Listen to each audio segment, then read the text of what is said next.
a los expositores. Sin más preámbulos, entonces, damos comienzo a estas jornadas. Doctor Horacio Corti, ¿quiere tomar la palabra? Bien, buenos días a todos. Yo voy a ser muy breve. Bueno, primero agradezco a todos la presencia en este Zoom, también a nuestro colega que tuvo la amabilidad de aceptar nuestra invitación, el profesor Andrés Báez. Como dijimos recién, lamentablemente nuestra otra expositora por problemas de salud urgentes no pudo estar presente hoy, pero bueno, lo vamos a aprovechar a nuestro colega Páez Moreno. Me gustaría informar, porque recién nos han comunicado que ya hemos tenido totalmente aprobada por la universidad nuestra maestría en Derecho Financiero y Tributario, así que, bueno, es un día realmente de alegría para nuestra comunidad.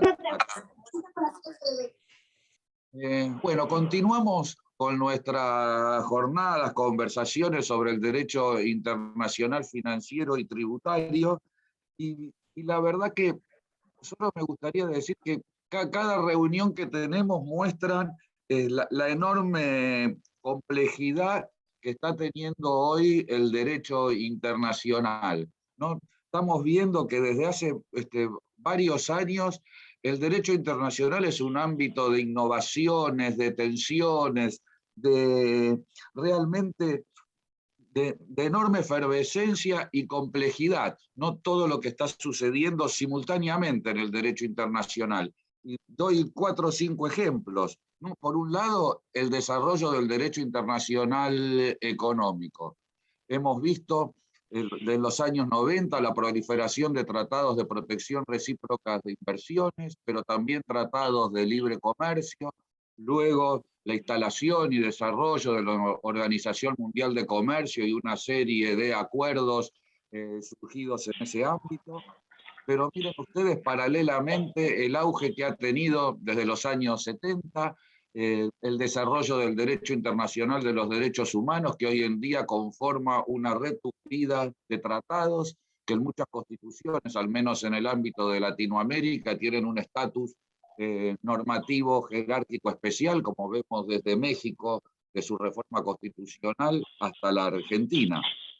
Pero miren ustedes simultáneamente la Agenda 2030, los Objetivos de Desarrollo Sostenible y toda la serie de acuerdos, conferencias, reuniones internacionales que se vienen teniendo cada vez con mayor intensidad para afrontar los desafíos ambientales de carácter global que nos presenta la modernidad.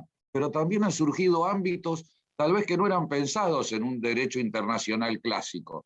Vemos, por ejemplo, que se viene formando ya desde hace varios años todo un cuerpo de un derecho internacional referido a la corrupción, que tuvo su inicio, ¿no?, con una convención latinoamericana, luego las Naciones Unidas, y eso viene aumentando de volumen. Y claro está, simultáneamente a todo eso, no toda esa experiencia tan interesante, compleja, como es la creación de la Unión Europea. Y son solo ejemplos que podría dar mucho más, ¿no?, de un derecho que, como ha dicho Koskeniemi, es altamente fragmentario, a pesar de que hay tensiones, interrelaciones muy complejas entre cada uno de estos cuerpos que he mencionado. Y creo que en medio de todo esto tenemos el auge, el desarrollo y la transformación del derecho financiero y tributario, ¿no?, que tiene que hacer frente a las complejidades, innovaciones de la economía contemporánea, ¿no? Y con complejidades tales como, por un lado, la globalización económica, la deslocalización de las empresas, la revolución que está produciendo la economía digital, la inteligencia artificial, cuestiones sobre las cuales nos va a hablar el colega Andrés Moreno, pero también las magnitudes de la crisis que tienen enormes dimensiones financieras e internacionales. Miremos las situaciones de default que tuvo en su problemática del crédito público, Argentina, en Latinoamérica, Grecia, en Europa y la serie de debates que hemos tenido en este siglo XXI en materia de deuda pública. ¿No? Comenzó el siglo con esos debates iniciados, creo que por el Fondo Monetario, sobre si se podía crear o era viable crear un tribunal internacional, digamos, un sistema de quiebras internas, de concursos y quiebras internacionales para esa peculiar situación que es el Estado. Luego eso no funcionó, desarrollo de cláusulas de acción colectiva y con toda también el desarrollo de un derecho transnacional, ¿no? En ese aspecto que tiene que ver con los mercados de capital. Bueno, todo esto simplemente para señalar que lo que está sucediendo en nuestro derecho financiero y tributario no está aislado de toda una complejidad que tiene el derecho internacional, y es por eso que desde la Facultad de Derecho de la Universidad de Buenos Aires venimos realizando estas jornadas para, bueno, profundizar los debates y poder tener visiones lo más informadas, profundas y complejas posibles para, desde nuestros países latinoamericanos, evaluar cuáles son las estrategias y las posiciones más adecuadas. Así que, sin más, Flor, te vuelvo a dar la palabra, no sé si vos o Mariano, para presentar al profesor Andrés Báez Moreno. Muchísimas gracias. Sí. Bueno, muchísimas gracias, Horacio. A continuación, entonces, voy a presentar al doctor Andrés Báez Moreno. El doctor es profesor titular de Derecho Financiero y Tributario de la Universidad Carlos III de Madrid, es investigador postdoctoral en temas relacionados con el modelo ONU en la Oficina Internacional de Documentación Fiscal. Él nos va a estar hablando entonces sobre esta postura de la ONU frente a la OCDE y su incidencia en los países de Latinoamérica.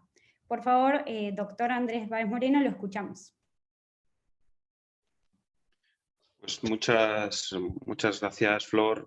Muchas gracias, profesor Corti. Muchas gracias también, Mariano, por la invitación. Gracias institucionales también al Centro de Estudios de Derecho Financiero y Derecho Tributario. Me llama la atención que todavía existan sitios como en España que hablan de derecho financiero y tributario, no solo de derecho tributario, que es la moda mundial.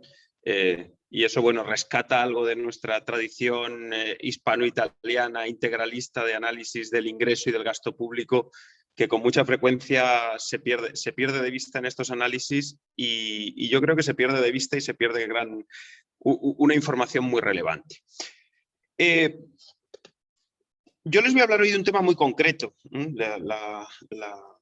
La presentación que hemos tenido nos ha hablado de una perspectiva muy general sobre el derecho internacional económico, incluso más allá del derecho tributario, incluso más allá del derecho financiero. Yo voy a hablarles de un tema enormemente concreto, pero a su vez enormemente general. Y es enormemente general por el hecho de que, a fin de cuentas, por mucho que yo en estos 40-45 minutos, y me van a permitir que ponga el cronómetro, porque aunque esto sea un poco un ejercicio casi escolar, esto de poner el cronómetro, a mí me gusta siempre respetar el tiempo que me han dado, porque respetar el tiempo es respetar a quien te invita, y no me gusta nunca pasarme con el tiempo, porque no hay cosa que deteste más que aquellos que hablan más de la cuenta.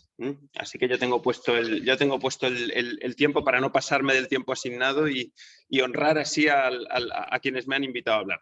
Les decía que este es un tema muy específico. Yo les voy a hablar en definitiva de un artículo del modelo de la ONU, que es el artículo 12b, pero a su vez es un tema enormemente genérico. En el fondo es el tema de la tributación internacional. Y básicamente porque, aunque aquí hablemos del artículo 12b, ya verán ustedes que el artículo 12b en el fondo es la forma más reciente, la forma más actual que ha tenido el Comité de Asuntos Fiscales de la ONU, que, para aquellos de ustedes que no estén del todo familiarizados con la fiscalidad internacional, en el fondo es el foro de discusión sobre convenios de doble imposición y en general sobre tributación internacional alternativo al foro oficial de los países VIP, de los países ricos, que es en el fondo el modelo de la OCDE. Pues bien, este foro alternativo, un foro que tiene en sus manos el diseño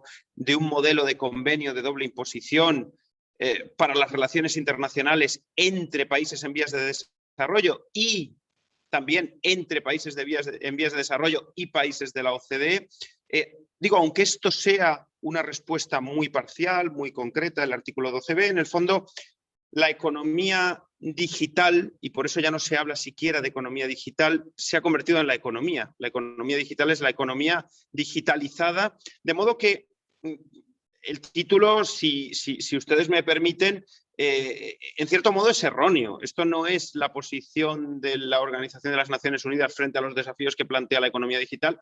Esto es la posición de las Naciones Unidas frente a la tributación internacional. Porque, en definitiva, hablar de la tributación internacional de la economía digital equivale a hablar de la tributación internacional sin más, porque hoy en día ya no hay ni siquiera un sector claramente identificado de economía digital, sino que ya tenemos que hablar de una economía digitalizada. ¿De acuerdo? Con lo cual, este es un tema terriblemente concreto, pero a su vez es un tema terriblemente o enormemente genérico. Bien, yo contaba con que... A ver, estoy intentando pasar mi presentación, pero como siempre ocurre, ahora no me permite pasarla.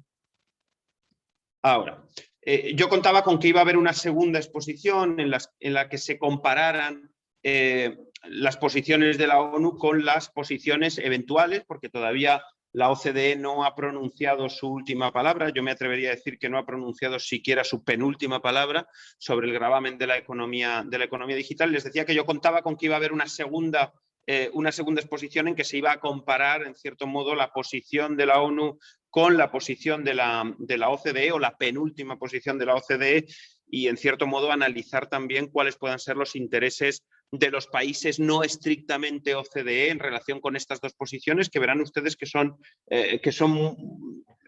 enormemente contrarias, en cierto modo, entre sí, absolutamente o casi irreconciliables.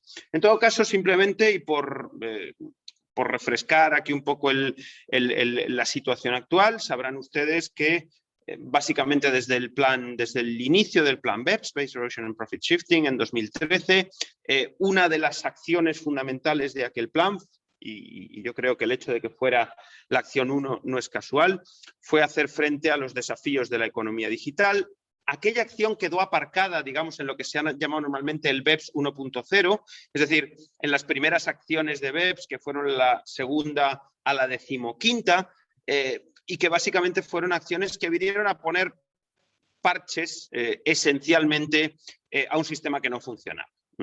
Básicamente el modelo de la fiscalía internacional en general era un transatlántico lleno de vías de agua, y básicamente se pusieron algunas tiritas de estas que le pongo yo a mi hijo aquí cuando salimos a caminar aquí y se le hace una rozadura. Pues básicamente eso fue lo que se le puso al transatlántico del modelo, las acciones segunda a la 15ª, y quedó aparcada realmente la acción 1, que era la única que podía realmente suponer un cambio estructural en el transatlántico, es decir, un cambio de casco en el transatlántico. Y es ahí donde está todavía la OCDE, es eso que llamo los pilares.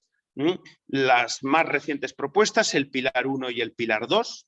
Pilar 1, todos ustedes sabrán, una atribución de nuevos derechos de imposición a los estados de la fuente. Esencialmente supone una superación parcial del paradigma tradicional de precios de transferencia, una cierta introducción de un modelo, de un derecho de imposición formulario, cargado de dudas, enormemente impreciso de momento, al menos en la última propuesta de la OCDE, combinado con un Pilar 2 que en el fondo no es más que un impuesto mínimo global. Esa es básicamente la situación en la OCDE, que les digo, es la penúltima, porque básicamente lo que la OCDE nos ha dicho hace unos meses es: estamos de acuerdo en dos nombres, Pilar 1 y Pilar 2. Aun cuando existían unos documentos anteriores de casi 200 páginas cada uno, que ya sí tenían un grado de concreción mucho mayor, este nuevo acuerdo es un acuerdo que ha vuelto básicamente a decir: estamos de acuerdo a niveles muy generales. Y ahora hay que descender al detalle, porque el diablo, como saben ustedes, siempre está en el detalle. Pero en todo caso, quédense con la idea. La propuesta OCDE es básicamente un nuevo de derecho de imposición, un nuevo derecho de imposición para el estado de la fuente formulario, que va más allá del concepto tradicional de establecimiento permanente, por supuesto, y que en cierto modo trasciende el modelo de precios de transferencia tradicional, acompañado por un impuesto mínimo global. ¿Cuál es la posición de la ONU? Pues aquí la respuesta es depende, porque a mi juicio hay dos. Seguramente si ustedes consultan con los miembros del Comité de Asuntos Fiscales de la ONU, les dirán que la posición de la ONU o las posiciones de la ONU son dos. Una es wait and see, es decir, espera a ver qué hace la OCDE y no te despegues del todo. Y la segunda posición es el llamado artículo 12b, que luego veremos en qué consiste.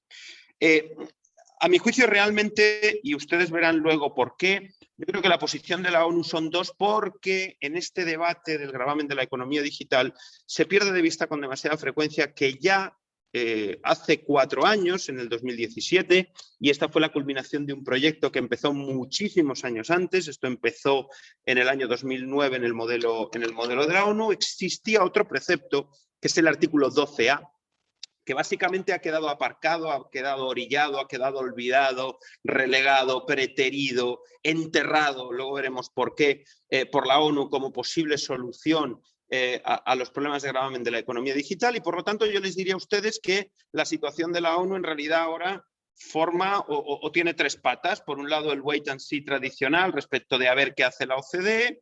Por otro lado, la última respuesta y más reciente, la más clara frente a los retos que plantea el gravamen de la economía digitalizada, que es el artículo 12b. Y esta sí que es en cierto modo mi aportación, aunque desde luego no soy el primero en decirlo, ese artículo 12A que está ahí desde el 2017 en el modelo de la ONU y que ya les digo ha sido parcialmente olvidado en el debate del gravamen de la economía digitalizada. Bien. Yo ahora dejo al margen los pilares. Esto iba a ser, supongo, la segunda parte o la segunda conferencia que íbamos a tener hoy. De todas formas, si quieren ustedes luego podemos entrar en el debate y podemos entrar en detalle, pero yo tampoco me quiero separar del tema que se me ha asignado. Y entramos básicamente en las 2 posiciones puramente ONU, artículo 12A y artículo 12B. Bien, fíjense ustedes, y esto básicamente para quienes no estén familiarizados, porque aunque sé que la mayor parte de ustedes tienen formación de posgrado en materia de fiscalía internacional, por si acaso existe alguien con un conocimiento más básico, pues no me gusta que se quede completamente relegado e intentaré que sigan en todo momento el hilo del discurso. El problema del gravamen de la economía digitalizada es muy sencillo. Los modelos de convenio, tanto el de la OCDE como el de la ONU tradicionales, están pensando en una economía tradicional, están pensando en una economía esencialmente física, están pensando en una economía de lo tangible, están pensando en definitiva en una economía de principios del siglo XX, que fue cuando aquella criatura del modelo se creó. A mí hay una cita que me gusta mucho de un profesor holandés que dice que los artículos de principios del siglo XX suelen estar en museos, excepto el modelo de convenio de la OCDE que está funcionando, está en la calle funcionando, no está en un museo, aunque realmente por los 120 años que tiene ya sería objeto o casi reliquia propia de museo. Bien, ¿qué problema implica ese enfoque esencialmente físico del modelo de la OCDE y también del modelo de la ONU? Pues esencialmente el problema viene de la mano de 2 artículos, el artículo 5 y el artículo 7 del modelo, que siguen el grueso de los convenios bilaterales que existen en el mundo, que son casi 3.200. Y es básicamente que el artículo 7 del modelo de la OCDE y también del modelo de la ONU dice que el Estado de la fuente solo podrá gravar los beneficios empresariales que obtenga un no residente a través de un establecimiento permanente. ¿Y qué es un establecimiento permanente? Pues miren, por muchas vueltas que ustedes les quieran dar, y luego hay detalles, y existe el EP de agencia, y existe el EP de servicios en el modelo de la ONU, en fin, minucias. Básicamente un lugar fijo de negocios. ¿Qué ocurre? Que hoy es perfectamente posible prestar servicios e incluso distribuir bienes sin tener un lugar fijo de negocios. En el caso de la distribución de bienes es un poquito más difícil, aunque también se puede. En el caso de la prestación de servicios, no es que sea fácil, es que es en ocasiones la forma o la única forma de prestar determinados servicios sin un establecimiento permanente.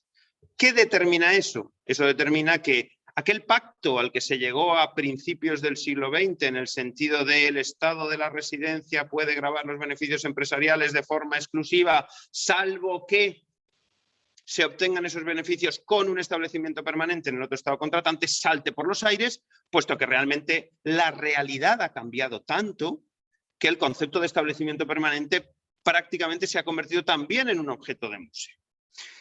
Y ante eso, básicamente, la ONU reaccionó inicialmente con el artículo 12A, que lo que supone básicamente, fíjense, es decir, mire, más allá del artículo 7, más allá del concepto de establecimiento permanente, si un prestador de servicios no residente presta servicios a un pagador residente en el estado de la fuente, aunque no haya EP o aunque el prestador del servicio no esté presente, el estado de la fuente podrá gravar. ¿Cómo? Mediante una retención. Básicamente, ustedes ven aquí que el artículo 12A supone hacer saltar por los aires el concepto de establecimiento permanente, que básicamente en el ámbito de los servicios, el estado de la fuente pueda gravar en ausencia de establecimiento permanente y en ausencia de presencia física del prestador. Eso lo implica tanto el 12A como el 12B. El nuevo artículo 12B del año 2021 implica también lo mismo, es decir, que el estado de la fuente pueda gravar servicios prestados por un prestador no residente en ausencia de establecimiento permanente y en ausencia también incluso de presencia física del prestador. ¿Cuáles son entonces las diferencias entre este 12A 2017, recuerden, y este 12B introducido en 2021? Pues esencialmente tres diferencias esenciales. Miren, el 12A se refiere a eso que tienen ustedes ahí en acrónimo como FTSS, que es Fees for Technical Services, que obedece al acrónimo inglés, que en el fondo son servicios técnicos de gestión y de consultoría. Fees for Technical Services es Consultancy, Managerial and Technical Services. Mientras que el artículo 12B, el más reciente, se refiere a lo que, acrónimo inglés de nuevo, ADSS, que en definitiva son Automated Digital Services, es decir, servicios digitales automatizados. El artículo 12A se refiere a servicios de consultoría, de gestión y técnicos. El artículo 12B se refiere a servicios digitales automatizados. Primera gran diferencia, por lo tanto, entre el 12A y el 12B. Segunda gran diferencia. Miren, el 12A siempre impone un gravamen sobre el bruto. Es decir, cuando el pagador residente paga el servicio, es decir, el prestatario del servicio recibe el servicio y paga, retiene una parte del bruto pagado y lo ingresa en la hacienda pública. La típica retención sobre el bruto, que es la retención en la fuente que todos conocemos de toda la vida. Eso también pasa en el 12B, con una diferencia. Existe una opción para un gravamen neto en el artículo 12B. Lo que ocurre es que ese gravamen no es un gravamen neto en el que se tengan en cuenta todos los gastos conectados con el ingreso bruto correspondiente a la prestación del servicio, porque eso sería prácticamente inviable tratándose de no residentes. Es un neto formulario. En el fondo es un gravamen sobre el neto, pero calculado conforme a una fórmula preestablecida. Y la tercera gran diferencia, que realmente esto sí que es una minucia, esto siempre lo menciono porque como nos movemos entre académicos, esto para los académicos puede ser importante, es que mientras que el 12A no cubre los servicios educativos, están explícitamente excluidos. Seguramente, no sé hasta qué punto el hecho de que el ideólogo del artículo 12A fuese un académico haya podido influir en esto. Esto no pasa en el 12, esto no pasa en el 12B. El 12B también incluye los servicios digitales automatizados de carácter docente. Pero bueno, esta es una cuestión casi anecdótica, casi de puro detalle. Realmente lo relevante es el ámbito de aplicación. El 12A se refiere a servicios técnicos, mientras que el 12B se refiere a los servicios digitales automatizados, y la modalidad de tributación, el 12A siempre es bruto, el 12B puede ser bruto o neto porque se concede a una opción al contribuyente para, cumpliendo determinados requisitos, ir a una tributación neta de carácter formulario. Fíjense ustedes, yo soy enormemente crítico con el artículo 12B. Es decir, creo que su introducción en el modelo de la ONU ha sido un error. Y creo que ha sido un error grave que la ONU va a pagar en el futuro. Y creo que lo va a pagar la ONU, pero sobre todo lo van a pagar los países que negocien o intenten negociar convenios con artículo 12B. Porque fíjense ustedes, el artículo 12A, que ya permitía gravar al estado de la fuente servicios prestados por no residentes sin establecimiento permanente y sin presencia física, se refiere a servicios técnicos, de consultoría y de gestión. ¿Por qué entonces ha sido necesario 4 años después, recuerden, artículo 12A 2017, artículo 12B 2021, introducir un nuevo artículo, el 12B, que se refiere a los servicios digitales automatizados? ¿Acaso los servicios digitales automatizados no son servicios técnicos? Pues exactamente ese ha sido el motivo. Es decir, la ONU se ha visto forzada a dar una respuesta en forma de modelo de retención al problema del gravamen de la economía digital al margen del artículo 12A, porque partió de que el 12A no servía porque el 12A no cubría servicios digitales automatizados. Esta idea la tienen que tener ustedes como punto de partida, pues va a ser el hilo conductor de todo lo que vamos a ir viendo a continuación. Y ahora ya les anticipo, ya más allá de este aterrizaje en el panorama legislativo, qué pueden ustedes esperar de esta charla y qué no. Miren, esta charla no es una evaluación, perdón, de las retenciones como forma de hacer frente a los retos de la economía digital.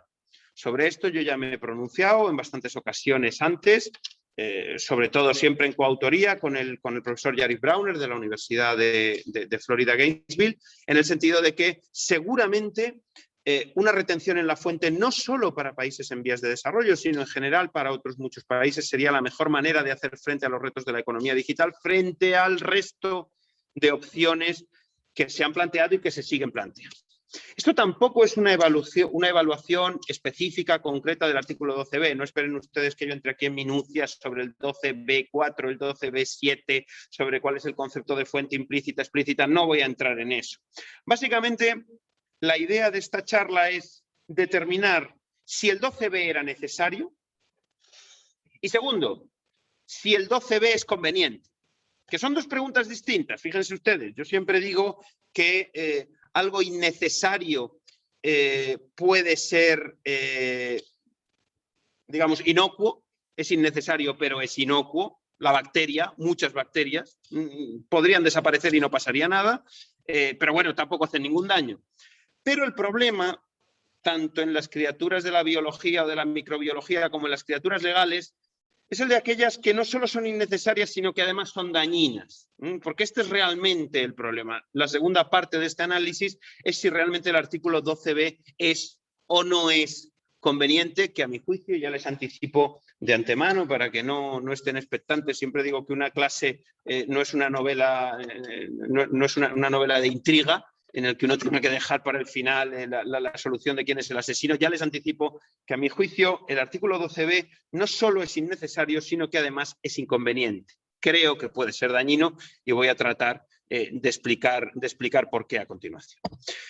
Miren, la primera pregunta, ¿el 12b era necesario o no era necesario? Pues a mi juicio no lo era. Y no lo era porque para cubrir la economía digital o los problemas de la economía digital, el 12A ya era suficiente. Fíjense ustedes, el 12A se refiere a la posibilidad de que el estado de la fuente grave los servicios técnicos de consultoría y de gestión en el estado de la fuente sin necesidad de establecimiento permanente, sin necesidad de presencia física del prestador. ¿Por qué el 12A se convirtió en un artículo que no podía hacer frente a los problemas de la economía digital? Pues básicamente porque el artículo 12A se hizo el harakiri, es decir, esto fue una suerte de daño autoinfligido. Miren, el comentario, ustedes sabrán que a los modelos de convenio, tanto el de la OCDE como el de la ONU, les acompaña un comentario elaborado en el caso de la OCDE por el Comité de Asuntos Fiscales, en el caso del de la ONU por el Comité de Expertos, un comentario en el que se realizan o se exponen determinadas posiciones interpretativas respecto al texto del convenio. Pues el comentario del artículo 12A, sin que nadie hubiera realmente preguntado por esto de forma explícita, se planteó el que era el gran problema del artículo 12A, y créanme, yo asistí a las reuniones del Comité de Expertos de la ONU donde se decidió y finalmente se introdujo este artículo, y esta era la gran pregunta. ¿Qué cubre el artículo 12A? Es decir, ¿qué son servicios técnicos de consultoría y de gestión? Y el artículo o el comentario del artículo 12A en relación a este ámbito de aplicación, dijo esencialmente dos cosas. Primera cosa, no hay que acudir al derecho interno para resolver qué es un servicio técnico a efectos del artículo 12A, porque ya el artículo 12A contiene una definición, primera idea. Y segunda idea, ¿qué es común a los servicios técnicos de consultoría y de gestión? Dice el comentario al modelo de la ONU. Pues de requerir una habilidad especial en el prestador del servicio, tanto un servicio técnico como un servicio de gestión, como un servicio de consultoría, implican la necesidad de que el prestador del servicio tenga una determinada habilidad. En definitiva, eso es lo que caracteriza a todos los servicios cubiertos por el 12A. Y el siguiente salto, que ya es un salto duro, interpretativo, que lo ven ustedes en el comentario del artículo 12A, es decir, bueno, ¿y qué pasa con los servicios digitales? O dicho un poco más, con un poco más de precisión, ¿qué pasa con los servicios que no están customizados? ¿Qué pasa con los servicios que no están adaptados? ¿Qué pasa con estos servicios prestados en masa que no están diseñados específicamente para un prestatario de servicios concreto? Pues se dijo que no requieren una habilidad especial en el prestador del servicio y por lo tanto no son servicios técnicos y por lo tanto no están cubiertos por el artículo 12A. Y si ustedes se dan cuenta, la mayor parte de los servicios en los modelos de la economía digital son servicios no customizados, son servicios no adaptados, son servicios automatizados. Piensen ustedes en los grandes que se les vienen a la cabeza. Publicidad online. Básicamente funciona toda de una manera automatizada. Intermediación online. Piensen ustedes desde el Uber hasta el Booking. Son todos servicios automatizados. Incluso piensen en los modelos de streaming. El HBO, Spotify, son todos servicios automatizados. Gracias a esta interpretación, es decir, gracias a esta idea de los servicios automatizados no son servicios técnicos porque no requieren una habilidad especial en el prestador del servicio, se convirtió el artículo 12A en un artículo inútil para hacer frente a los desafíos de la economía digital. ¿Por qué? Pues porque básicamente todos los servicios de la economía digitalizada, básicamente publicidad online e intermediación online, que es la gran parte de la tarta, no son servicios técnicos.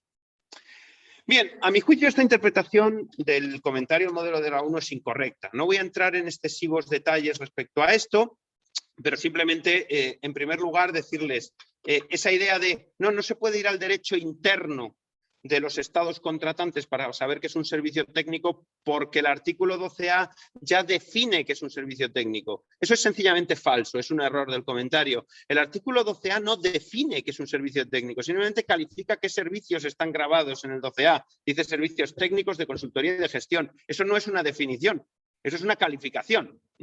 No existe ahí una definición de servicio y por lo tanto, gracias al artículo 3.2, cuando un término no está definido, salvo que del contexto se derive lo contrario, es necesario acudir al derecho interno del Estado que está aplicando el convenio. ¿Por qué los comentarios del modelo querían huir por completo del derecho interno de los estados contratantes? Pues miren, porque muchos derechos internos de muchos estados muy beligerantes en el gravamen de los servicios, existen conceptos internos de servicio técnico enormemente amplio, que cubrirían también los servicios automatizados. Y aquí estoy pensando básicamente en el concepto de derecho interno de Colombia, en el concepto de derecho interno de Brasil. El caso argentino es más complicado porque en Argentina tienen ustedes un lío tremendo con su concepto de fuente interna, el concepto de asistencia técnica, el artículo 12, el artículo 5, y ustedes tienen un lío muy tremendo aquí, ¿no? Pero la mayor parte de los países beligerantes con el gravamen de servicios tienen conceptos de derecho interno, de servicio técnico muy amplio que cubrirían también los servicios automatizados. Mediante esa idea de no, aquí no hay que acudir al derecho interno, se trata de evitar que el artículo 12A pueda cubrir los servicios digitales automatizados. Pero además, más allá de si el derecho interno resuelve o no esta cuestión, mi problema fundamental con esa interpretación es que aplicando los criterios de interpretación de convenios, que todos ustedes conocen, básicamente los criterios de interpretación del artículo 31 de la Convención de Viena de Derechos de los Tratados, yo no veo ninguna razón que me convenza de que los servicios digitales automatizados no son servicios técnicos. Primero, miren, desde un punto de vista literal, dice el modelo, los comentarios al modelo. Claro, para que un servicio sea técnico requiere una habilidad especial en el prestador del servicio. Pues oiga, es que los servicios digitales también requieren una habilidad en el prestador del servicio. Lo que ocurre es que el prestador del servicio no aplica su habilidad de una forma inmediata en la prestación del servicio, sino de una forma mediata. Yo creo el algoritmo, yo creo la máquina, yo creo el sistema automatizado y posteriormente ese sistema automatizado va prestando esos servicios de forma básicamente indiscriminada a todo aquel que los pide. Pero eso no implica que los servicios que presta Google, que los servicios que presta Booking no sean servicios que requieran una habilidad especial en el prestador del servicio. Más allá de eso, fíjense ustedes, desde el punto de vista teleológico de la finalidad a la que también acude el artículo 31, ¿qué sentido tiene que el estado de la fuente pueda grabar los servicios customizados, pero no los servicios no customizados? ¿Qué sentido tiene que pueda grabar los servicios no automatizados, pero sí los servicios automatizados? Pues realmente ninguno desde el punto de vista de la finalidad de la norma, cualquiera que sea la finalidad del artículo 12A, y si quieren ustedes luego entramos en detalle, porque a mi juicio al 12A se le pueden atribuir por lo menos 3 finalidades y conforme a cualquiera de ellas no tiene ningún sentido que el estado de la fuente no pueda grabar los servicios digitales, pero sí pueda grabar los servicios analógicos customizados. Absolutamente ningún sentido. Por eso es por lo que yo les decía desde el principio que el artículo 12b en realidad era innecesario, porque se podía alcanzar exactamente el mismo resultado recurriendo al artículo 12a e interpretándolo correctamente. Y además, no era necesario promover la introducción masiva del artículo 12b en todos los convenios bilaterales, que, por cierto, ninguno en el mundo lo incluye por ahora, sino que bastaba con cambiar el comentario al artículo 12A, que además, desde un punto de vista técnico, resulta enormemente erróneo a mi juicio. Pero ya les decía antes, el principal problema, a mi juicio, del artículo 12b, o del nuevo artículo 12b del 2021, no es que sea innecesario. El problema es que este artículo 12b va a plantear enormes dificultades en el futuro. Este precepto, a mi juicio, es contraproducente, y lo es por varios motivos que, si quieren ustedes, luego podemos desarrollar más en el debate. Yo, como quiero cumplir con mi tiempo, simplemente les voy a exponer de una forma casi telegráfica. Miren, en primer lugar, el artículo 12b yo creo que es una mina brutal en la credibilidad del Comité de Asuntos Fiscales de la ONU. Y lo es por lo siguiente. Miren, en 2017 todos sabíamos cuáles eran los problemas del gravamen de la economía digital. Es decir, hoy no sabemos en 2021 nada que no supiéramos en el 17, nada nuevo. Y sin embargo, en el 17, si realmente el artículo 12A no cubría los servicios digitales, el Comité de Asuntos Fiscales no vio algo que era absolutamente evidente para todo el mundo. Es decir, esta es la primera vez en la historia que en un plazo de 4 años es necesario ampliar el ámbito de aplicación de un precepto, o peor aún, crear un nuevo precepto para algo que cuando se introdujo el anterior, el artículo 12A, era perfectamente visible para todos, incluso para el Comité de Asuntos Fiscales, porque el comentario al artículo 12A, 2017, empieza diciendo o empieza mencionando la importancia gigantesca de los servicios para el gravamen de la economía digital. A su vez, el nuevo artículo 12b, a mi juicio, va a tener un efecto interpretativo terrible sobre convenios de doble imposición anteriores que ya incluyen el 12A o artículos semejantes al 12A. Miren, yo con una estudiante de doctorado de la universidad, o más bien lo ha hecho ella, ha hecho un análisis de todos los convenios de doble imposición que existen hoy, 3.270 creo que ha computado. Y ha visto que casi 600 contenían ya artículos semejantes al 12A. Artículos semejantes al 12A que, en teoría, podrían cubrir perfectamente la economía digitalizada. ¿Qué ocurre? Que al haber introducido el modelo, el artículo 12b, los contribuyentes, en este caso los prestadores de servicios digitales automatizados, van a tener un argumento interpretativo fabuloso para decir, mire, el 12A que estaba ya en mi convenio, y les digo, no estamos hablando de cifras menores, estamos hablando de 600 de 3.000 convenios. Alguien puede decir, bueno, no llega a un 20%. Bueno, pues un 20% no es mala cifra y además está creciendo, pues que fruto de la introducción del 12A en el modelo en el 2017, el número de convenios que contienen 12A se ha disparado en los últimos 4 o 5 años, ¿de acuerdo? Con lo cual, no es solo que sean 600, sino que son 600 y creciendo. Pero si yo fuese el abogado de cualquier multinacional que preste servicios digitales y a mí un determinado país pretende grabármelos en la fuente utilizando el artículo 12A o semejante, yo lo que le diría es, mire, si es que es evidente que el 12A no sirve para esto porque el propio modelo de la ONU se ha visto obligado a introducir el 12B por un mero criterio sistemático. Por ponérselo a ustedes en términos de un pleito que ustedes han tenido en Argentina, obviamente su pleito era de otra cosa, su pleito era del concepto interno de fuente. Me refiero al caso Amadeus, pero imaginemos que se superara el problema de fuente que tenían ustedes sobre si era artículo 5, artículo 12, si era asistencia técnica, si era servicio. Cuando a mí Amadeus España pretendieran grabarme en Argentina, esos servicios que en el fondo no son más que servicios digitales automatizados, a través del artículo existente entre el convenio entre España y Argentina, que creo, y si no me equivoco, habla de servicios de asistencia técnica, yo diría, no, mire, ¿cómo me va a grabar usted esto en la fuente como servicios técnicos si la ONU ha tenido precisamente que introducir el 12B para que los servicios digitales automatizados puedan grabarse? Es decir, esto es un minador también de convenios antiguos en los que esto ya estaba incorporado y que en el fondo va a provocar un fortalecimiento de la posición, en este caso de los contribuyentes, cuando los contribuyentes pretendan defender que esos servicios no pueden ser grabados en el estado de la fuente porque necesitan un artículo específico, en concreto el artículo 12. Esto, miren, va a incrementar los problemas de calificación que ya generó la interpretación del artículo 12A. Ahora va a haber que decidir cuándo un servicio es un servicio digital automatizado que va al artículo 12B y cuándo es o no es un servicio digital automatizado que eventualmente pueda ir al 12A.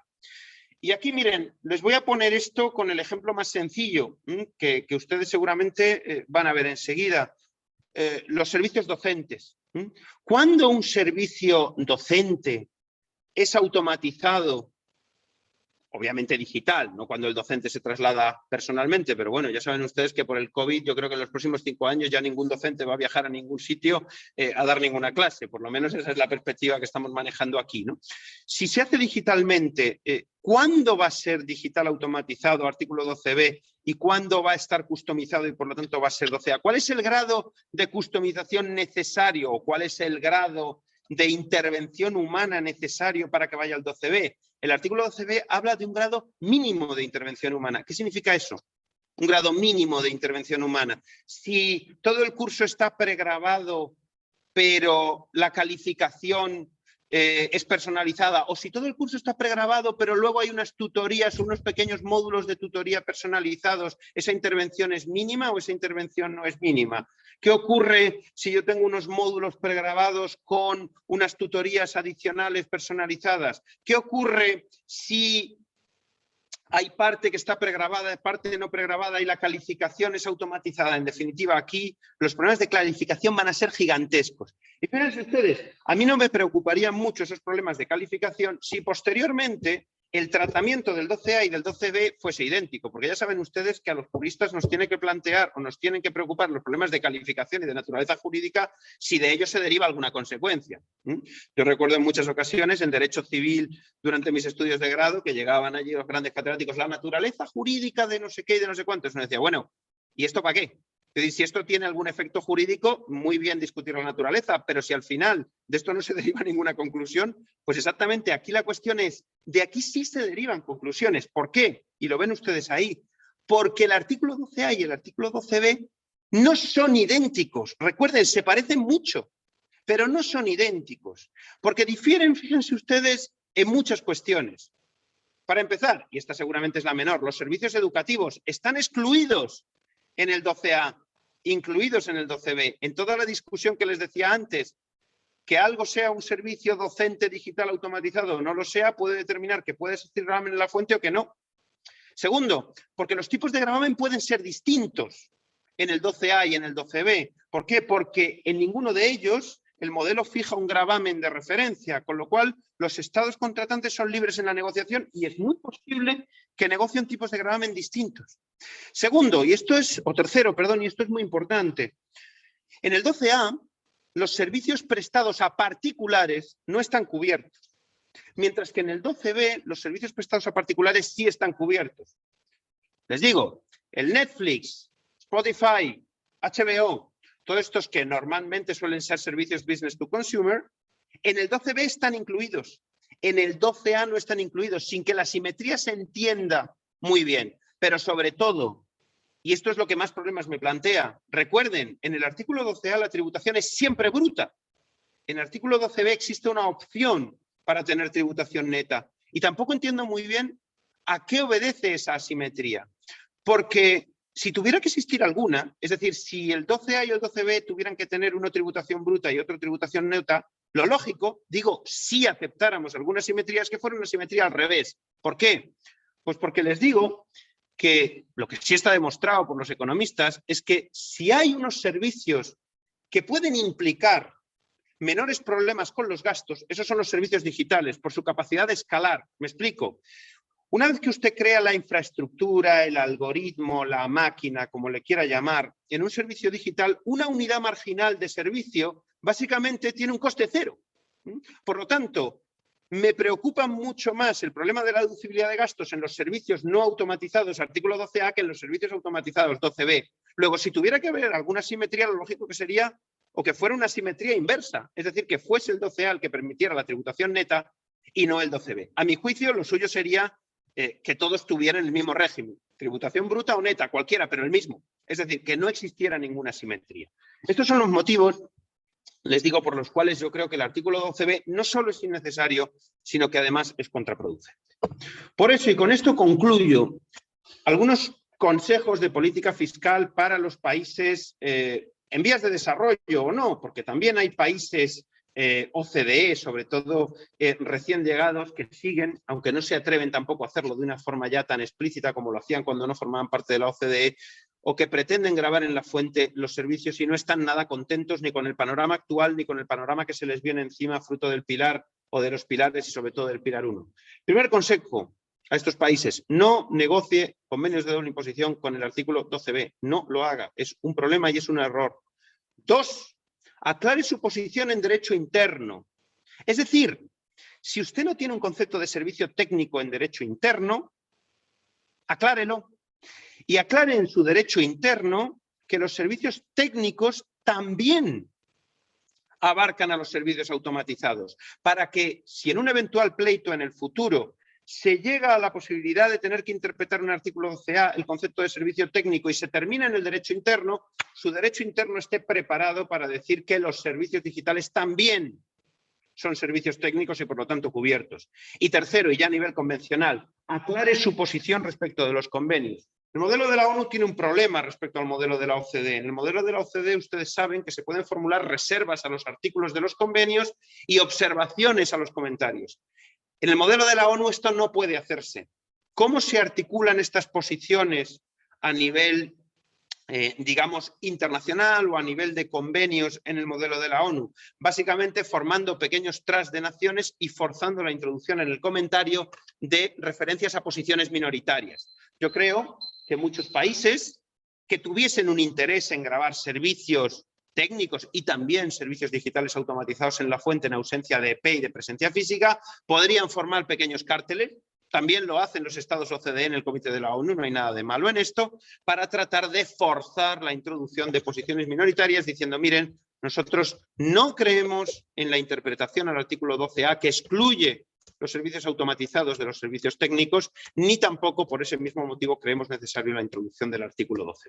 Y con esto me he pasado 20 segundos, pero bueno, creo que no he deshonrado excesivamente el tiempo que se me ha dado, ni la materia que me ha tocado tratar. Y simplemente termino, les doy las gracias por la atención. La verdad es que tener en un evento ahora hay 173, hay dos que se han caído, 175 personas en un evento online, hoy es un radical éxito, al menos desde luego en Europa rara vez pasamos de 50, así que Les agradezco mucho la presencia, felicito a los organizadores por su poder de convocatoria y no me queda más que estar a su disposición para todas las preguntas que quieran formular. Muchas gracias.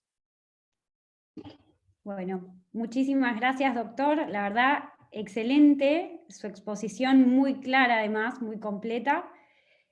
Así que bueno, entonces ahora daríamos lugar a este espacio para las consultas y las preguntas. Entiendo que entre el público hay destacados tributaristas que han querido hacer algunos comentarios a la exposición. No sé si quieren comenzar. Me habían mencionado que quizás el doctor Proto quería hacer un comentario para comenzar. ¿Qué tal? Buenas tardes. Gracias por darme la oportunidad de hacer un comentario. Felicitaciones al profesor Báez por su elocuente presentación en la tarde de hoy. La verdad que un placer volver a escucharlo y por qué no entrar en este debate que no necesariamente o no siempre tenemos la oportunidad de poder conversar. Así que un gusto. Simplemente quería hacer un par de comentarios en tanto miembro del Comité en Cooperación Internacional y en materia fiscal de las Naciones Unidas, y uno de los autores, soy coautor del artículo 12b, me veo obligado a hacer algunas apreciaciones. Primero, no es menor el contexto. No es fácil en una negociación entre 25 miembros, muchos de los cuales representan intereses de países muy disímiles entre sí. No es un trabajo de laboratorio tratar de hacer el artículo 12b. El artículo 12b que salió no es el que yo hubiese diseñado, ni el que diseñé. Si fuese por mí hubiese sido muy distinto y seguramente tendría muchas de las críticas contempladas que ha hecho el profesor. Por otra parte, coincido plenamente, un único artículo 12A y 12B fusionados hubiese sido sensacional.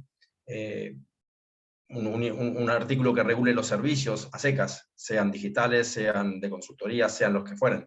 Pero de nuevo, estamos inmersos en un contexto donde no es el comité de Carlos Proto, es el comité de 25 miembros, todos con intereses muy distintos, que representan países con realidades también distintas. Entonces, lamentablemente hay que hacer concesiones, hay que negociar, hay que tener en cuenta las preocupaciones del otro y tratar de abordarlas de una manera satisfactoria para que todo el mundo esté relativamente contento o todo el mundo esté por igual de descontento.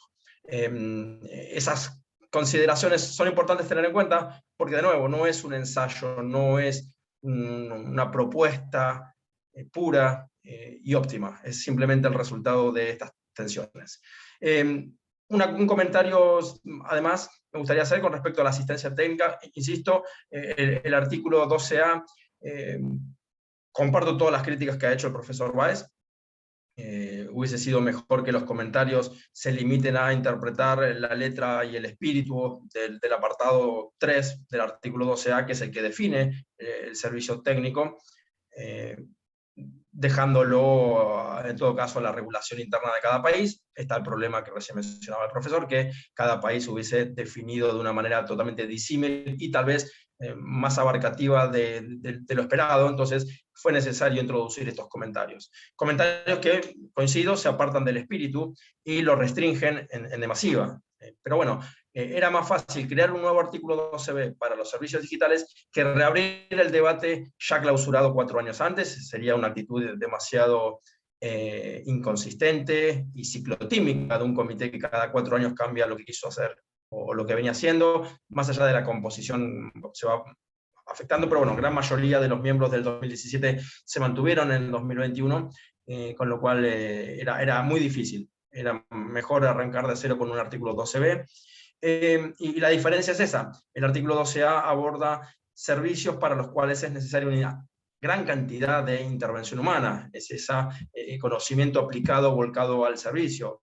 Hay una intervención humana y por lo general son servicios ad hoc, no son los estandarizados. ¿Por qué? Porque se necesita que se vuelque de alguna manera a las necesidades del cliente y hay muchas jurisprudencias y muchas legislaciones que iban en ese sentido. Entonces, reabrir ese tema era mucho más complejo que arrancar de cero por los servicios digitales, que era lo que estaba en boca de todos, eran las presiones políticas, ya estaba en marcha el trabajo encomendado por el G20 en el año 2017 para el marco inclusivo, y entonces era necesario tratar de canalizar todo eso a través de un nuevo artículo 12b, y el 12b tiene la particularidad opuesta, que son servicios digitales con una mínima o nula intervención humana. Y era el sentido en el que estaba yendo lo que luego terminó siendo el blueprint del Pilar 1 de la solución global que terminó aprobando el Comité de Asuntos Fiscales / Marco Inclusivo de la OCDE G20. Por lo tanto, bueno, había que hacer frente a esa presión. De nuevo, muchos miembros son también miembros del Marco Inclusivo, muchos de esos miembros también son miembros del Comité de Asuntos Fiscales de la OCDE, con lo cual ellos no querían apartarse demasiado de lo que se venía haciendo en ese otro foro. Entonces, con todas estas particularidades, quiero mencionar que la asistencia técnica, tenemos un defecto en el modelo, en su interpretación, en los comentarios. Muchos países podrían haberse apartado, pero bueno, la tendencia, tanto a nivel doctrinario como legislativo en muchos países, es que la asistencia técnica va conllevando, de alguna manera, ese servicio aplicado al cliente en el que hay un alto conocimiento por parte del prestador, que por ende descarta de alguna manera los servicios técnicos con nula o mínima intervención humana. Por eso era necesario regularlo y decir que ya estaban dentro del 12A sin importar los comentarios es muy difícil, porque muchas legislaciones nacionales ya iban en ese sentido de que el servicio de asistencia técnica es aquel en el cual hay un conocimiento especializado volcado a las necesidades del cliente, y que obviamente requiere una gran cantidad de intervención humana. Por eso fue necesario hacer ese cambio. Yo no creo que el artículo 12b afecte la actual aplicación del artículo 12a para cuando un convenio tenga el 12a y no tenga el artículo 12b. Yo no puedo interpretar el convenio entre el país A y B a partir de lo que dice el modelo de las Naciones Unidas, cuando la intención de las partes fue otra, y posiblemente donde los comentarios existentes al momento de negociar el convenio no hacían pensar que eso podía llegar a ser, porque de hecho los comentarios que salieron en el año 2017 iban en un sentido muy contrario. Pero bueno, son apreciaciones personales. Encantado en cualquier momento de continuar este debate. Sé que me he tomado más que el tiempo que se hubiese esperado para una intervención de un participante, pero bueno, me vi forzado a hacer estas aclaraciones, al menos para explicar algunas de las razones que dan lugar a las críticas, muchas de las cuales comparto con el profesor Báez. Así que mil disculpas por este tiempo. Gracias. No, gracias a vos por el intercambio. La verdad que es súper enriquecedor para el debate que tenemos hoy. No sé si quisieras hacer alguna reflexión respecto al comentario de... Por favor. Sí, bueno, primero quería agradecer muchísimo al doctor Proto, con quien ya coincidí, nunca físicamente, pero siempre telemáticamente, hace creo que 8 o 9 meses, precisamente en un evento organizado también por Mariano, y tuvimos ya ocasión de tener un pequeño debate sobre este asunto anticipado. Y un placer, porque la verdad es que es poco frecuente. Es primero poco frecuente encontrarse con el autor de su puño y letra, aunque sea en este formato digital de tantos kilómetros, pero tenerlo aquí en una pequeña ventana viéndole. Pero sobre todo, mucho menos frecuente es que alguien que es el autor esté dispuesto a entrar en un debate de una forma tan franca, de una forma tan directa, y estoy encantadísimo, igual que lo estuve en su momento en el pequeño debate que tuvimos casi preparatorio o premonitorio de este de hoy. Yo entiendo perfectamente que el académico cerrado en su cubículo tiene toda una serie o goza de toda una serie de privilegios de las que no gozan quienes están en la trinchera, ¿no? Y están en la trinchera tanto como abogados como integrantes de la administración tributaria o como legisladores de facto. Y de hecho lo entiendo perfectamente, porque a mí, no tanto como legislador de facto, que no lo soy, ni como miembro de la administración, que tampoco lo soy, pero sí que me toca vivirlo como abogado, vivir las dos posiciones como abogado, con lo cual yo entiendo eso perfectamente, y sé que en definitiva esto es una negociación, y los frutos de la negociación no siempre son los resultados óptimos en términos académicos, sino son frutos del compromiso y de la necesidad de encontrar el el happy medium, ¿no?, que dicen los anglosajones. Lo que ocurre es que yo creo, sí, compartiendo la situación actual, yo creo que todo este problema se encanalló en el 17. Es decir, esto no es un fruto del 21, esto es un fruto del 17. Cuando yo estuve en el comité de expertos, no como integrante del comité, sino como, y esto les invito a los que puedan ir a que asistan, porque es un ejercicio fantástico, puede ir cualquiera y cualquiera puede preguntar, ¿no? Incluso hay algunos que se quejan de que sea tan abierto, ¿no? Porque en ocasiones las discusiones se terminan convirtiendo en discusiones eternas y es imposible avanzar en la agenda, ¿no? Pero cuando yo estuve allí, en el 15, particularmente en el 15, casi todos los miembros del comité tenían muy claro que servicio técnico era cualquier servicio. Es decir, yo pregunté directamente, obviamente no de forma pública, sino a integrantes del comité, bueno, ¿me podéis decir algún servicio que no sea técnico? Y la verdad es que muchos me dijeron, alguno hay, pero nadie me concretó, y otros muchos me dijeron, no, es que ¿qué servicio no requiere una habilidad especial en el prestador del servicio? Espero que mi peluquero lo tenga, aunque visto el resultado seguramente no es así, pero realmente es muy difícil pensar en un servicio que no sea técnico. Y todos lo tenían muy claro, por eso a mí me sorprendió mucho y me temo que de nuevo hubo algún tipo de presión no visible a nivel de comité cuando la interpretación final, que ya se avanzó en el 16 y se terminó poniendo negro sobre blanco y se incorporó al comentario en el 17, optó por una interpretación enormemente restrictiva, que prácticamente convertía al artículo 12A, en fin, en un artículo menor. A mí en concreto, pues Hugh Auld, que en fin es alguien con 50 años de experiencia, y él sí, tanto como académico como legislador de facto, me dijo, bueno, el 12A ha convertido de la mayor revolución del mundo de los convenios de los últimos 50 años en un artículo prácticamente inoperante, que es en lo que lo terminó convirtiendo el comentario, a mi juicio, ¿no? Y de ahí la necesidad del 12B. Es decir, el 12B es fruto de una interpretación del 12A. Mi pregunta aquí particularmente será, ¿se van a negociar muchos convenios con 12B?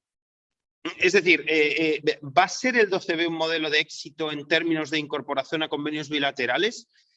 Aceptando el contexto, entiendo el contexto perfectamente, pero mi pregunta es realmente, ¿esto va a tener una trascendencia? Porque yo no pude asistir este año ni siquiera telemáticamente, pero entendí que hubo una gran algarabía, una gran celebración de que el artículo 12B se terminara incorporando, y yo no sé realmente qué efecto práctico va a tener el 12B. Me temo que poco, pero me lo pregunto.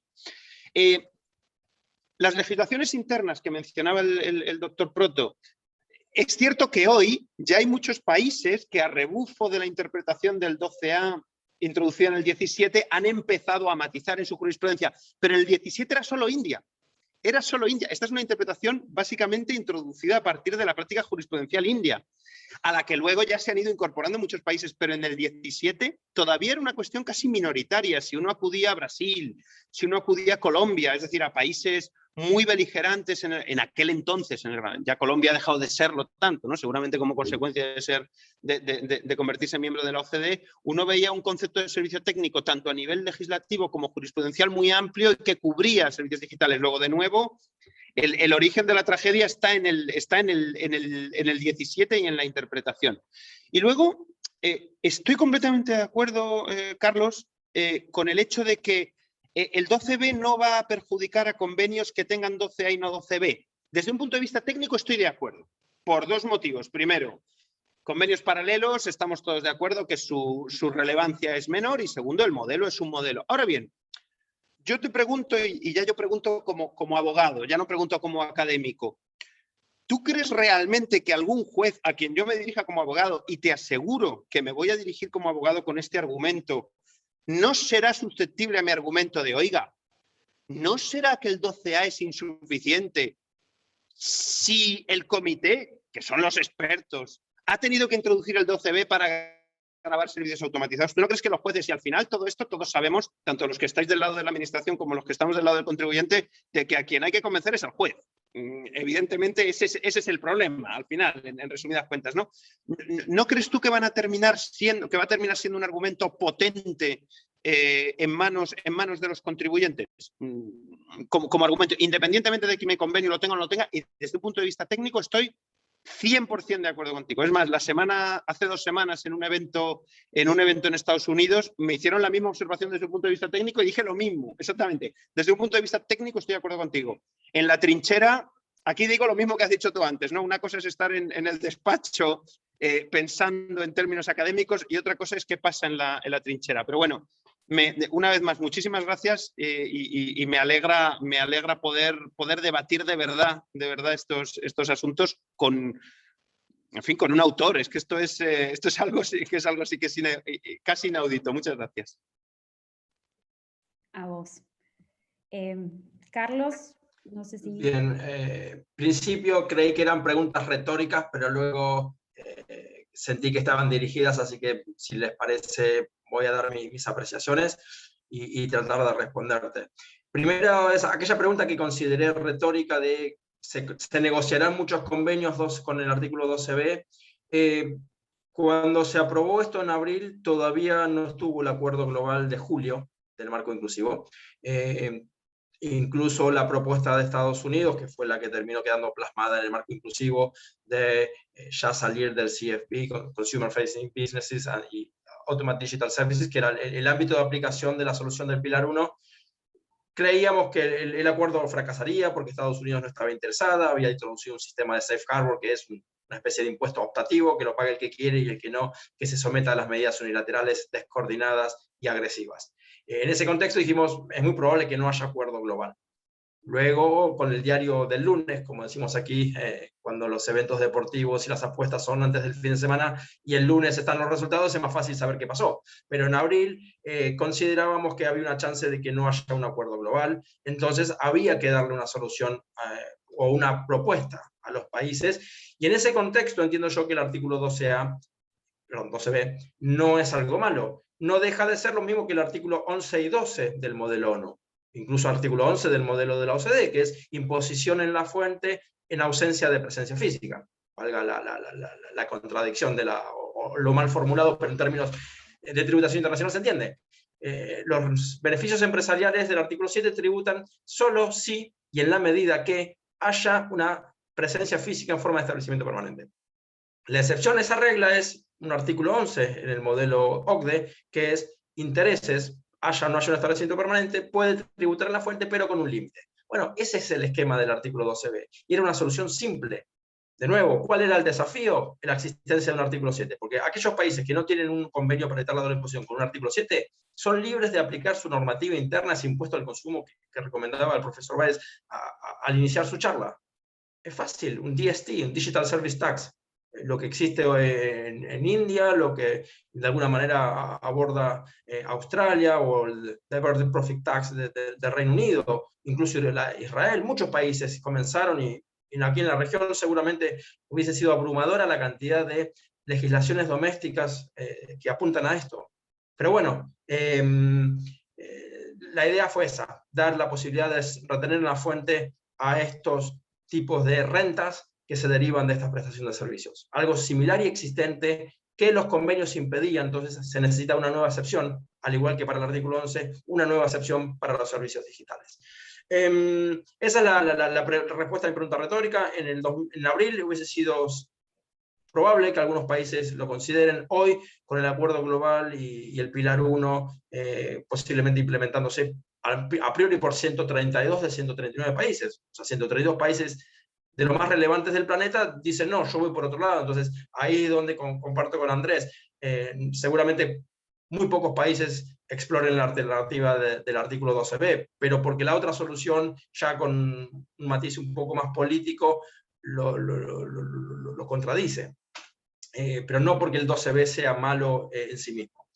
Segundo, ¿qué pueden decir los abogados y cómo convencer a un juez? Coincido plenamente con el profesor Báez. Pero no porque el 12b empiece a explicar qué significaba el 12a, o mejor dicho, la existencia de un artículo para servicios digitales en sí viene a contraponer la posibilidad de que el artículo de 12a sobre servicios técnicos de consultoría no los comprendía. Dependerá de la legislación de cada país. Un convenio se interpreta y los términos no definidos conforme el apartado 2 del artículo 3, que dice que los términos no definidos, servicios de consultoría, se definen conforme, en primer lugar, el contexto, ¿sí? Y en segundo lugar, y en la medida que no sea contrario, con la legislación de las partes. Más ahora cambió y se le da una prevalencia, al menos el modelo OCDE, la interpretación común de las autoridades competentes del convenio en cuestión. En ese contexto, a mí me resulta difícil interpretar que el contexto en el cual se negoció el convenio, como dije antes, entre A y B, pueda ser influenciado por lo que ocurrió luego en el modelo de las Naciones Unidas. Pero bueno, y eso en la medida que esto sea contrario a la legislación interna, y como dijo recién el profesor Báez, ha ido proliferando gran cantidad de legislación doméstica que iba en un sentido similar al cual se interpreta la asistencia técnica del artículo 12A. Entonces, mis sugerencias no firmen un artículo 12A. Argentina, de hecho, cuando negociamos, yo soy parte, quien encabeza las negociaciones de los convenios para evitar la doble imposición de Argentina, yo no negocio el 12A. Yo incluyo servicios de asistencia técnica dentro del artículo 12. Y servicios de asistencia técnica no está bajo ningún punto de vista restringido por los comentarios al artículo 12A del modelo. Con lo cual, me da la libertad a mí de definirlo en la interna, qué se entiende por un servicio de asistencia técnica, y tratando de evitar lo que ha sucedido con el caso Amadeus, que ya lleva bastante tiempo, pero no ha habido nueva jurisprudencia en ese sentido, y ojalá, si la hay, sea un poquito más esclarecedora de qué fue aquel fallo. Así que esa es mi apreciación. Comparto muchas de las preocupaciones del profesor Báez, pero entiendo que cada juez tendrá que hacer el análisis en función del lugar en el cual se encuentra. La realidad de Argentina será distinta de la realidad de Uruguay y de la de Guatemala. ¿Por qué? Porque sus legislaciones y sus contextos pueden ser diferentes. Pero bueno, ahí fueron mis comentarios. Perdón de nuevo por el exceso en el tiempo atribuido. Gracias. No, estamos perfectos. Muchísimas gracias de nuevo por los comentarios. También en el día de hoy me gustaría destacar que contamos con la presencia de otro gran tributarista, Guillermo Teijeiro, quien les ha mandado incluso por el chat especiales saludos tanto a Horacio como a Andrés. Doctor Teijeiro, no sé si quisiera hacer algún comentario usted sobre esto que se acaba de tratar o alguna reflexión. Bueno, primero quiero felicitar a Andrés por su exposición, como siempre muy esclarecedora, muy locuaz, y también a Carlos, por supuesto, por su intervención. Simplemente hacer algún comentario sobre lo que es la propuesta de OECD, y en ese sentido me gustaría, Andrés, quizás nos hagas alguna apreciación respecto de por qué piensas tú que el marco inclusivo ha dado tan abrumadora respuesta positiva a un pilar 1 y un pilar 2 que son, a mi juicio, tremendamente polémicos.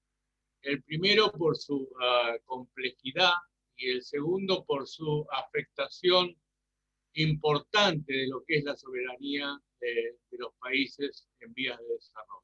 Gracias. Muchas gracias, Guillermo. Un gusto saludarte. Ya no en formato escrito, ya en formato, por lo menos nos vemos, ¿no? Es un grado, ¿no? De aquí a que nos veamos ya físicamente otra vez, a ver si pasan menos de 36 meses. Bueno, yo explicar una posición abrumadora de los muchos países no OCDE que integran el marco inclusivo, quizás es arrogarme, en fin, si soy incapaz a veces de interpretar lo que dicen mis mejores amigos, imagínate interpretar lo que puedan decir 101 jurisdicciones o 100 o las que queden restando las OCDEs, ¿no? Pero aquí te voy a dar dos respuestas, una respecto del pilar 1 y otra respecto del pilar 2. Voy a empezar por la sencilla, respecto del pilar 2, porque han dicho que sí, no tengo ni idea.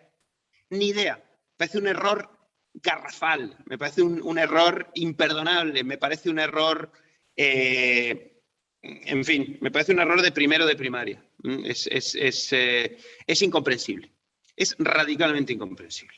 Con lo cual ahí tendrías que preguntar uno por uno. A mí, desde luego, no, porque yo no te puedo dar una explicación.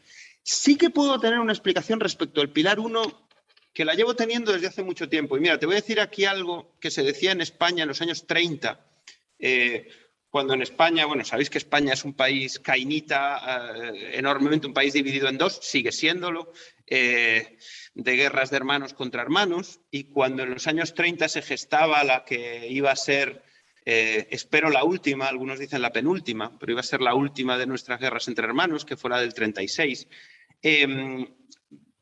corría la especie, sobre todo entre pequeños terratenientes de zonas internas de España, que por vocación deberían ser conservadores o al menos deberían estar alineados con el bando conservador, y sin embargo se alinearon en muchas ocasiones con las facciones más extremas del bando llamado republicano. Y decían a muchos, pero ¿usted por qué quiere esto? Y decía, no, porque mire, entre la tierra que yo ya tengo y la que me va a tocar del reparto, voy a ser mucho más rico de lo que soy hoy. Esa era la interpretación del comunismo de muchos.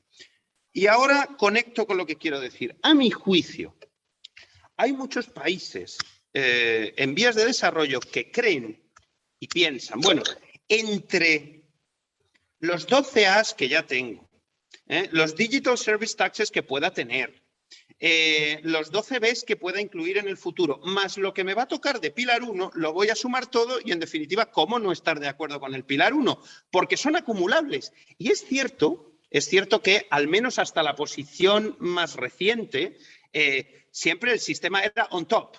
Es decir, pilar 1 funcionaba on top de lo ya existente. Por consiguiente, si yo conseguía negociar en el modelo tradicional bilateral imposiciones adicionales sobre servicios, y a eso se venía a añadir el nuevo derecho, como se llamaba, el new right, el nuevo derecho de recaudación del pilar 1, pues a mayor abundamiento. A mi juicio, aquí hay una trampa implícita en el statement este que hemos tenido que padecer recientemente, que realmente no dice nada, son 7 páginas. Hay un párrafo enigmático que dice que todos aquellos que están de acuerdo asumen el compromiso de eliminar sus Digital Service Taxes. Hasta ahí de acuerdo, todos sabemos más o menos lo que son. Antes lo comentaba Carlos Proto, y Carlos, también España tiene uno. Esto ha sido un virus, quizá no estamos en el mejor contexto para hablar de virus, pero ha sido un virus fiscal que ha proliferado y se ha extendido casi más que el otro. Pero luego dice, y todas las medidas unilaterales de características similares. Y mi pregunta es, ¿y esas cuáles son?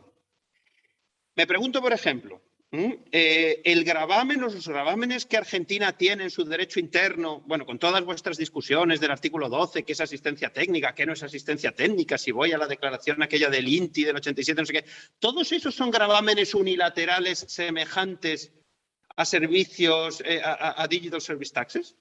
O, por ejemplo, el gravamen sobre servicios que tiene Brasil, que es mucho más directo y más claro. ¿Todas esas son medidas unilaterales de características similares? Yo aquí tengo mi posición. Yo creo que ni son unilaterales ni son similares. Primero, no son unilaterales porque muchas de ellas se han negociado en contextos al menos ligeramente multilateralizados, como es el modelo de la ONU, el 12A. En el fondo, todos obedecen o son reconducibles al modelo 12A. Antes decía Carlos, yo no negocio 12A, yo negocio mi asistencia técnica como extensión del concepto de royalty en el 12. Pero bueno, en el fondo, Carlos obedece a la misma idea. Es decir, estructura del 12, gravamen limitado en la fuente con tipo de gravamen negociable sobre servicios, más o menos amplio. Llámale asistencia técnica, servicio técnico, llámale como quieras, pero en el fondo es lo mismo. Y a mi juicio esto no son puras medidas unilaterales. Y segundo, y aquí perdemos de vista con mucha frecuencia, yo he tenido que oír muchas veces que una retención en la fuente sobre servicios es igual que un Digital Service Tax. Momento. Los Digital Service Taxes se nos venden como impuestos indirectos. Otra cosa es que lo sean o no lo sean, pero, y aquí me refiero al español, que lo que hizo básicamente fue copiar el proyecto mal logrado del Digital Service Tax europeo, cuyo artículo 1 dice, este es un impuesto indirecto. Yo siempre les digo a mis estudiantes, cuando una ley empiece diciendo algo de la propia ley sobre sí misma, tendré a pensar que es mentira. Porque es siempre el legislador tratando de confundirnos desde el minuto 1. Pero bueno, más allá de esta historia, Una retención en la fuente sobre el servicio es acreditable siempre en el estado de la residencia, mientras que un impuesto indirecto generalmente no lo va a ser. Luego ahí ya tenemos una diferencia fundamental. Otra cosa es ya que luego problemas de inexistencia de beneficios, inexistencia de carry forward para el crédito en el estado de la residencia puedan ponernos dificultades, pero mientras que todos estos gravámenes son acreditables en el estado de la residencia porque son gravámenes sobre la renta incuestionables, los Digital Service Taxes podríamos tener problemas. Y desde luego yo creo que cualquier estado de la residencia, me temo que en Estados Unidos, si tú vas a pedir tu Foreign Tax Credit sobre un Digital Service Tax europeo, te van a decir que por aquí se va a Madrid, que decimos en España. Es decir, que eso no es un impuesto a la renta, porque es que los propios Digital Service Taxes empiezan diciendo de sí mismos que no son impuestos a la renta. Con lo cual, ni creo que sean unilaterales ni creo que sean equivalentes, pero ahí sí que existe por lo menos una discusión. Pero bueno, de nuevo y recapitulando, por hacer la historia corta, Pilar 2 no tengo ni idea. A mi juicio el marco inclusivo promueve mucho lo que en definitiva es el papanatismo fiscal. Es decir, ¿qué dice la mayoría? Me adhiero, no vayamos contracorriente, obedezcamos al amo, no saquemos los pies del tiesto, no digamos nada inconveniente, por un lado. Y respecto al Pilar 1 es eso, entre lo que ya tengo que me dejó mi padre de tierras y lo que me va a tocar del reparto porque va a llegar el comunismo, pues me voy a hacer millonario. A mi juicio, en el fondo, eso es lo que late detrás del Pilar 1. Y desde luego que Pilar 1 es, bueno, tal como ha quedado ahora en el último documento, no sé ni lo que es, porque claro, ha pasado de tener 200 páginas a tener apenas 17 renglones, con lo cual, en fin, no sé, hemos retrocedido en concreción, ¿no? Pero desde luego que va a ser una pesadilla de complejidad y que incluso en el blueprint la mayor parte de las palabras requerían unas 100 páginas más de explicación. Pues evidentemente y para países en vías de desarrollo, es decir, para países no OCDE, yo creo que Pilar 1 es realmente el camino equivocado. Pero en todo caso es eso. Creo que es a mayor abundamiento. Entre lo que ya tengo y lo que me va a tocar, pues voy a sacar mucho más. Muchas gracias, Andrés. Por ahí con tu explicación entendemos mucho más la posición republicana en la guerra civil. Gracias a ambos. A continuación, entiendo que pidió la palabra el doctor Carlos Proto para hacer un último comentario. Por favor, lo escuchamos. Sí, seré breve. Simplemente no voy a responder la pregunta de Guillermo, aprovecho para saludarte. No sé por qué motivo cada país dio su conformidad. Celebro la posición de Nigeria, que fiel a sus convicciones dijo esto, no, gracias. Pero bueno, los otros países desconozco. Una apreciación. No creo que sean acumulativos el artículo 12b con el Pilar 1 y con sus impuestos a los servicios técnicos. Claramente, uno podía pensar que sí cuando la aplicación del Pilar 1 era limitado a Consumer Facing y Digital Services, pero hoy por hoy aplica a las compañías multinacionales más grandes, en función de ventas y de niveles de rentabilidad, sin perjuicio de cuál es, o mejor dicho, sin importar cuál es la actividad a la cual se dedica. Por ende, cuando el marco inclusivo dice que se compromete a aplicar el Pilar 1 y para hacer eso va a remover las medidas unilaterales, DST por un lado y cualquier otra medida unilateral similar, apunta, y ese es el temor y se tendrá que definir de acá a octubre, porque no hubo consenso en el marco inclusivo, en realidad en el marco inclusivo no hubo discusión alguna, pero no hubo consenso en el steering group, es en qué consisten las medidas unilaterales. Y como bien decía el profesor Báez, muchas de ellas están conformadas en un tratado para evitar la doble imposición. Este tratado para evitar la doble imposición es contrario al instrumento multilateral que se firme para implementar el Pilar 1, desconozco. Algo que habrá que negociar y aclarar de acá a octubre. ¿Y qué pasa con los impuestos, sean para servicios técnicos o no, pero impuestos que recaen en la fuente en ausencia de presencia física? Hay muchos. Servicios técnicos es uno, pero hay muchos otros. De hecho, las regalías, el alquiler, por ejemplo, de equipos industriales o científicos en el modelo ONU. No hay presencia física, hay una renta que fluye de un Estado y se puede retener. El convenio lo avala. Bueno, es incompatible, es una medida unilateral similar, habrá que eliminarla, no habrá que eliminarla. ¿Cuál prevalece? El tratado último deroga el tratado anterior.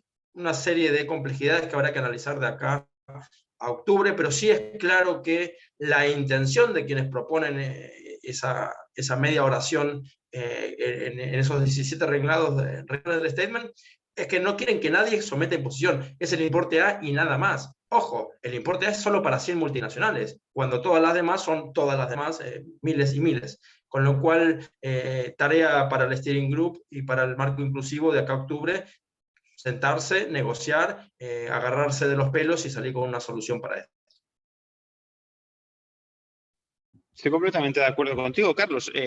Lo que ocurre es que una cuestión es la discusión a nivel político y otra cuestión es la discusión a nivel jurídico. Porque una cosa es que yo diga en el statement y luego en las ulteriores reuniones que voy a hacer presión para, ya que he conseguido o que realmente voy a conseguir destruir los Digital Service Taxes, que veremos si ocurre o no, ya de paso cargarme también todos estos servicios, gravámenes sobre servicios adicionales a nivel político, y otra cosa es la articulación a nivel jurídico, porque claro, como decías tú antes, esto obviamente si está a nivel de derecho interno, está a nivel de derecho interno, pero si está a nivel convencional, en un convenio bilateral, tendría que cambiar mucho la naturaleza del instrumento multilateral para implementar Pilar 1 respecto de lo que ya conocemos para implementar las acciones que ya se han implementado, porque claro, habría que incorporar en el nuevo instrumento multilateral un mecanismo de eliminación de gravámenes existentes en convenios bilaterales previos.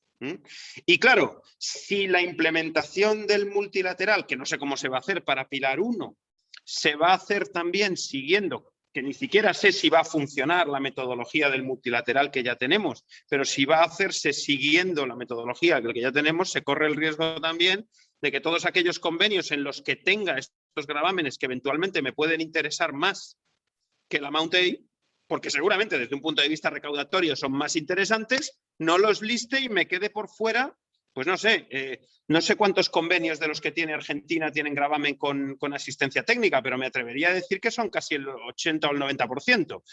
Con lo cual, a ver si fruto de esto, el nuevo multilateral 2 para implementar el Pilar 1 va a convertirse en un radical fracaso respecto de aquellos países que tienen en sus convenios gravamen de servicios con la terminología que sea 12A o no 12A, precisamente por esto, ¿no? Pero muy interesante el apunte, y la verdad es que yo exactamente en ese problema técnico-jurídico no había pensado. Ahora me lo ha sugerido tu comentario.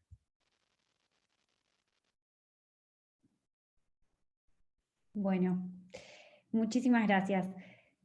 Sinceramente, tenemos un montón de preguntas que nos han hecho en el chat, tanto en privado como en general. La realidad es que por el horario, y no quisiéramos abusar de tu amabilidad, doctor, así que si les parece, damos por concluido la jornada y vemos luego cómo evacuar quizás las consultas por correo o vemos. Flor, yo hasta las 7, ya os digo, a partir de las 7 el riesgo es que empiecen a correr niños por aquí cargados de arena de la playa, con su madre persiguiéndolos para que no entren aquí en la habitación, con lo cual yo hasta las 7 ningún problema.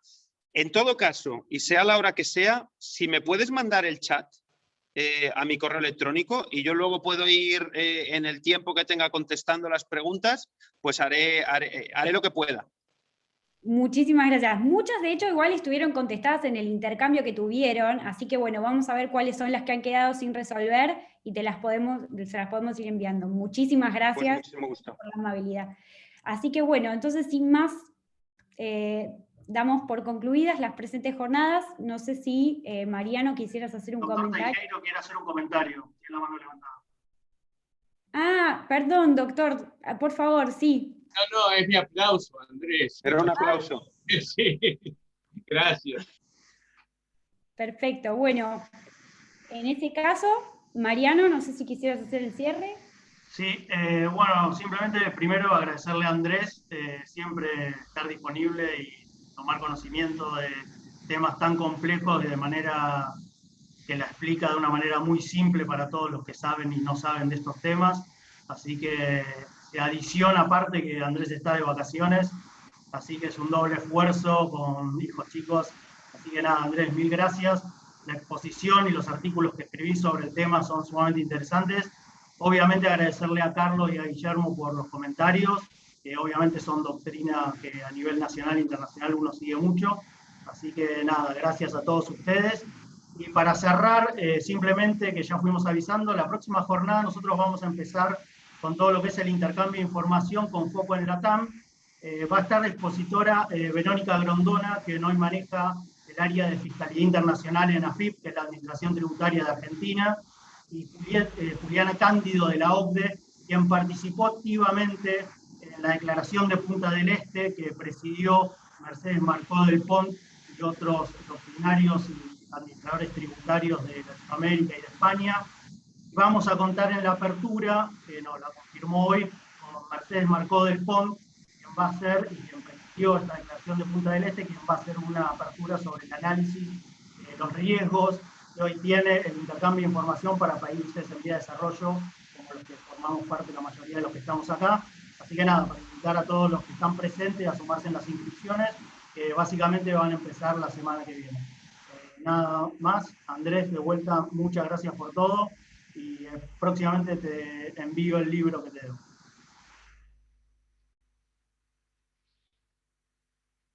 Muchas gracias, Mariano. Solo quería, despedirme de todos vosotros y deciros, he visto ahí en el chat que aparecía un link a SSRN que había mandado, yo creo que había sido el doctor Teijeiro, de un artículo sobre... Lo subimos nosotros, precisamente... está subido, sí, es uno que publicaste en el 2019. Correcto. Bueno, es simplemente deciros que estoy a punto de subir, está en edición lingüística, lo subiré seguramente el 1 de septiembre, un artículo precisamente sobre el 12B, que es un poco el que ha servido de base a toda esta jornada de hoy. Entonces, bueno, pues ya os digo, alrededor de la primera semana de septiembre subiré a SSRN el artículo sobre esto de hoy. O sea que lo sepáis. Y muchas gracias a todos por vuestra atención. Muchas gracias. Muchas gracias. Hasta luego. Hasta luego. Hasta luego.